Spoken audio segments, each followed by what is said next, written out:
Buenas a todos, ¿qué tal? Ya se fue la nieve y siendo todavía invierno llegaron las lluvias y las nieblas. Y con ellas una inundación de personas que preguntan si pueden volar el dron con la lluvia o con la niebla. En este vídeo voy a responder a esa pregunta y a daros unos consejos para volar en condiciones adversas. Y además os voy a explicar lo que hacer si vuestro dron se moja. ¡Vamos allá!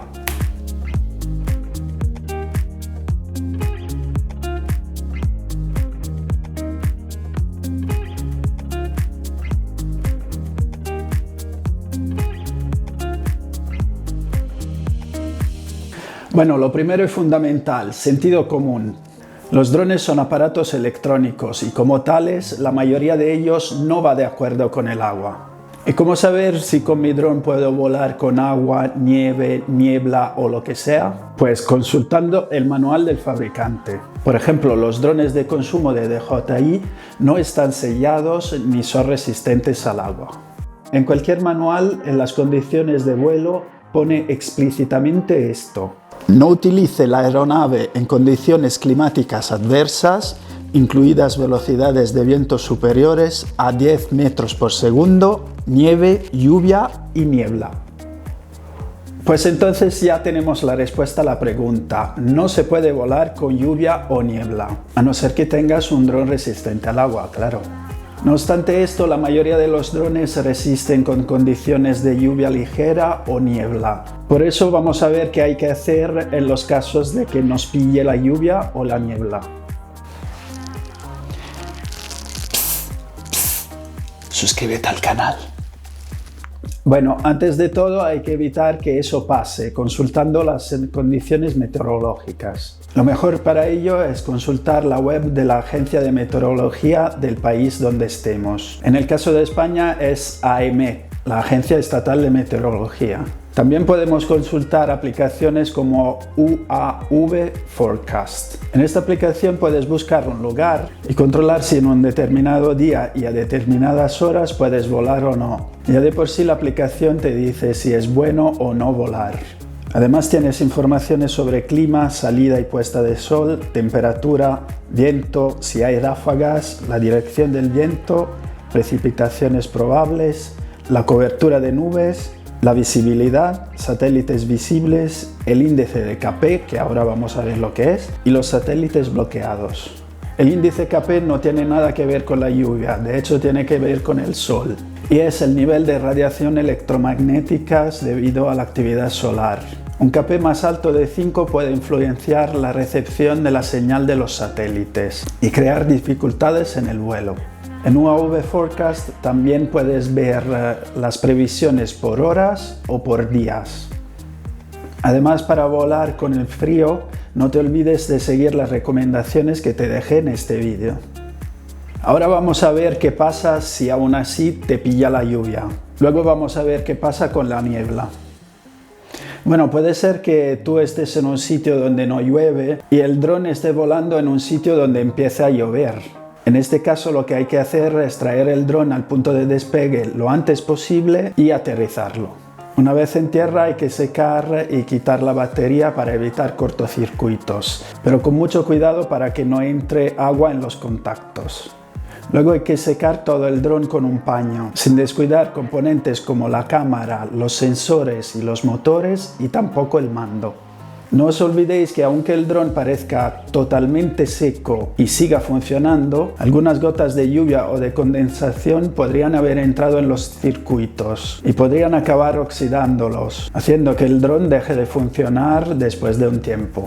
En ese caso podéis decir adiós a la garantía.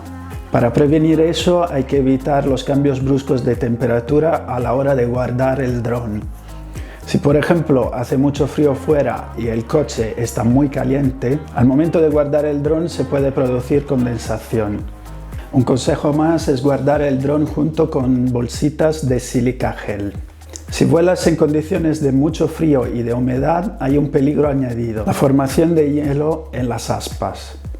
El hielo puede hacer que las hélices pierdan eficiencia hasta producir la pérdida total de sustentación y la caída del dron.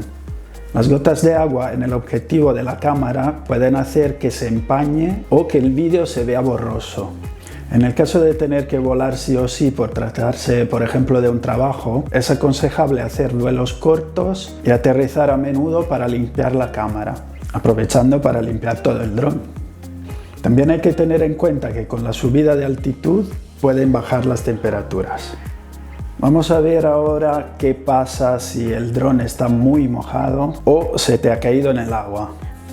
En el caso de la mayoría de los drones de consumo, aparte de secarlo de inmediato y ponerlo en sílica gel, no en arroz, que es lo que se dice por allí, porque puede dejar polvo en los componentes y hacer más daños, realmente hay muy poco que hacer, porque abrirlos podría causar la pérdida de la garantía. Por eso, por los drones de DJI hay que considerar comprar la DJI Care Refresh. Si se ha terminado la garantía o el dron es desmontable, lo que hay que hacer es desarmarlo por completo. Luego hay que desmontar cada pieza, limpiarla con un pincel o con un cepillo de dientes para quitar la suciedad y sumergirla en alcohol o agua limpia. Para los motores también hay que hacer lo mismo.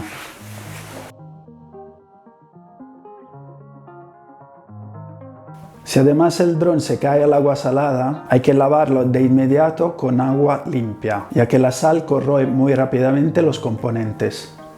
Vamos a ver ahora qué pasa si volamos con niebla. La verdad es que las imágenes del dron con niebla son espectaculares y aún en condiciones adversas puedes tener la tentación de despegar. En ese caso, el primer consejo es que te subas a un punto más alto con respecto a la niebla y despegues desde allí. Recuerda que por la normativa siempre hay que mantener el dron a la vista, nada de meterse en la niebla, porque además puede ser muy peligroso. Por lo que respecta a la humedad de la niebla, valen los mismos consejos que con la lluvia. Lo mínimo que puede pasar es que el dron se moje, y como en el caso de la lluvia, pueden entrar gotas por dentro, se puede formar condensación, etc. Hay factores todavía más peligrosos. Primero, en la niebla puedes estar en condiciones de visibilidad cero. En ese caso, sobre todo si vuelas a baja altura, puedes golpear algún obstáculo.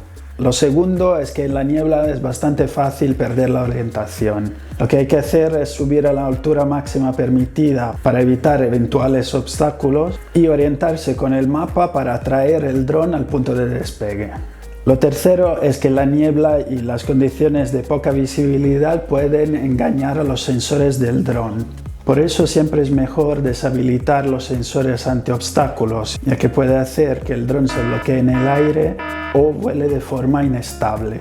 Además, los sensores suelen dar lecturas de alturas equivocadas, de forma que no sepas cuál es la distancia real del suelo o incluso que el dron intente aterrizar. También es aconsejable no usar toda la batería antes de regresar y antes de volar buscar un punto de aterrizaje alternativo en caso de emergencia. En todo caso, siempre vale la regla de oro, que es la de preguntarse si realmente merece arriesgar perder el dron o provocar un accidente. Recuerda que el responsable del vuelo siempre es el piloto. Una segunda opción para volar con niebla sería la de buscar unos claros para meterse con el dron. Sin embargo, esta opción no es recomendable, ya que la niebla se mueve y puedes perder la visibilidad. Y ahora un pequeño truco. ¿Cómo sé si donde voy a volar habrá niebla o no? Hay una información que todos los pilotos de aviones deben conocer a la hora de volar, que es el punto de rocío. ¿Y qué es el punto de rocío? Vamos a ver la definición. El punto de rocío o temperatura de rocío es la más alta temperatura a la que empieza a condensarse el vapor de agua contenido en el aire, produciendo rocío, neblina, cualquier tipo de nube o, en caso de que la temperatura sea lo suficientemente baja, escarcha. Si la temperatura es más baja que el punto de rocío, se forma rocío, niebla, nubes, neblina o escarcha. Si este vídeo te ha gustado, déjame un me gusta. Si tienes alguna pregunta, déjala en los comentarios.